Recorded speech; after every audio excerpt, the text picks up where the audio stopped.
in a classroom, if a teacher is like a chill teacher, right? Like the teacher is chill. Just say I'm like really chill. I allow people to eat, to bully each other, to get into physical fights, and it's just chaos. And you're this like normal kid who walks and you're like, dude, what is going on? I just want to learn my lesson, or maybe not learn my lesson, but like I don't need people fighting in a corner. Like this is just not what I want. It's 8 a.m. Why are people swearing? This is just annoying.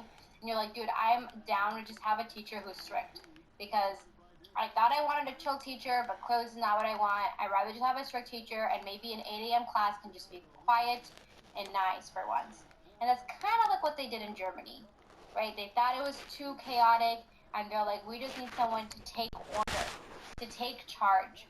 And so by then, they handed their freedom, they handed some of their power and rights, and gave it to someone that they thought would restore order and consistency into Germany. And so this was a very vulnerable time in Germany once again.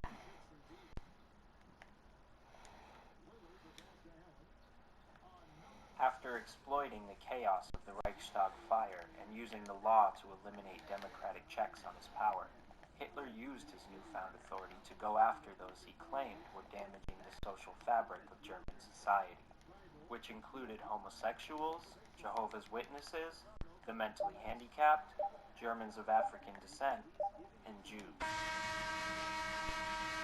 April 1st, you have the boycott of Jewish businesses. April 7th, you have the expulsion of Jews from the civil service. May 10th, literally the 100th day in office, you have the book burning. And the book burning, sets out the idea that Jews have no place in German cultural life. Not only Jews, but people who support the idea of democracy itself. By July 14th, 1933, Hitler takes a step of banning all other political parties. And suddenly the Nazis, it's a one-party state. One thinks, okay, so now the seizure of power is completed, but no, not the case. There's a year interval after that when the principal challenges are from inside his own party rather than from outside. He's managed to crush most of the opposition, but within the party there are people who want to proceed even more radically than he does, particularly people in the stormtroopers, the SA, who are interested in acquiring influence over the German military. And so between 1933 and 1934, his principal challenge is how do I manage these people? He manages them in June of 1934 basically by killing them. We don't know exactly how many people were killed. Most historians now say 200 or more. And it was a really bloody affair. It was not just a purge of SA leaders who threatened Hitler. Hitler used it as an opportunity to settle scores.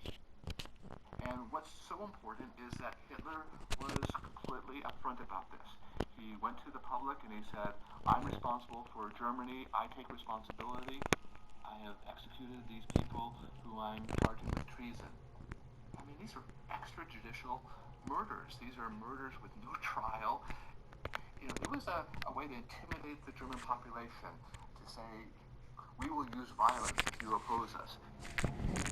Talk to you guys about Hitler. I'm not giving you guys like 10,000 facts about what's going on.